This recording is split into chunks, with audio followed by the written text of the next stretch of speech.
Hi friends, like yours like চ্যানেলের আরও একটা নতুন এপিসোডে আপনাদের সবাইকে আবার স্বাগত। আমি ডাক্তার অভ্রনীল কর।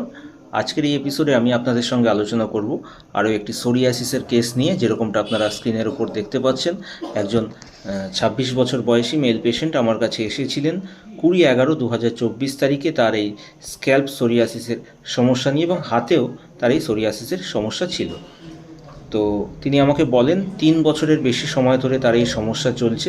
প্রচণ্ড চুলকায় মাথায়, বিশেষ করে দুপুরবেলা এবং সন্ধেবেলা এই চুলকানির পরিমাণ মারাত্মক বেড়ে যায়।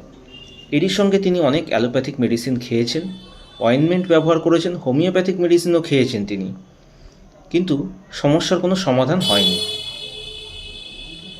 তো দেখুন, এখানে এই যে অয়েনমেন্ট ব্যবহার করেছেন, প্রচণ্ড চুলকায়, তো এই সমস্ত লক্ষণ শুনে অনেক সময় আমরা সালফার ওষুধটির কথা ভেবে ফেলি।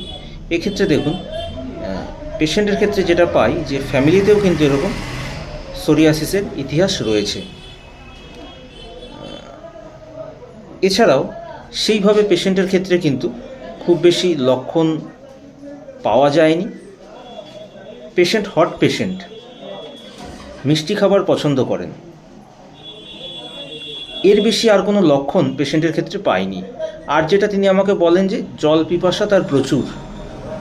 তবে মানসিক লক্ষণ যখন আমি নিতে যাই, সেক্ষেত্রে দেখতে পাই পেশেন্টের মধ্যে কিন্তু একটা অ্যাংজাইটি কাজ করে। সামান্য কোনো বিষয়ে পেশেন্টের মধ্যে অ্যাংজাইটি কাজ করে।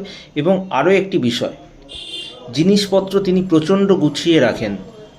বাড়িতে হোক বা তিনি যখন রাস্তাঘাটে বেরোন, সেই সময়ও পরিষ্কার পরিচ্ছন্ন জামাকাপড় পরেন। আমি যখন তাকে প্রশ্ন করি যে ধরুন জামাকাপড়ে কোনো দাগ লেগে আছে সামান্য কিছু, আপনি কি সেই জামাকাপড় পরে রাস্তায় বেরোবেন? তিনি আমাকে বলেন যে না, যদি দেখা যায় এরকম জামাকাপড়ে কোনো সামান্য দাগ রয়েছে তাহলেও আমি সেই জামাকাপড় পরি না।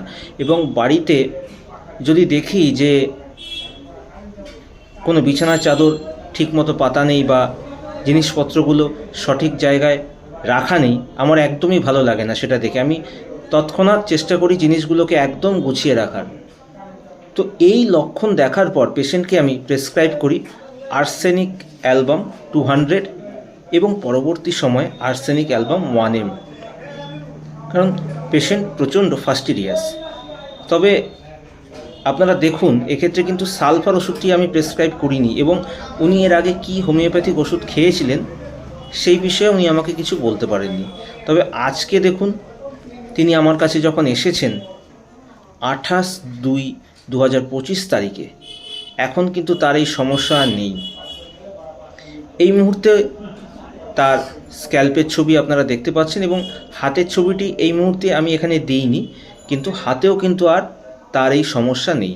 হাতে সামান্য কিছু ছিল যখন তিনি প্রথম আমার কাছে এসেছিলেন ফোর আর্মসে, এখন কিন্তু সেই সমস্যা আর একদমই নেই। এখনও তার চিকিৎসা চলছে।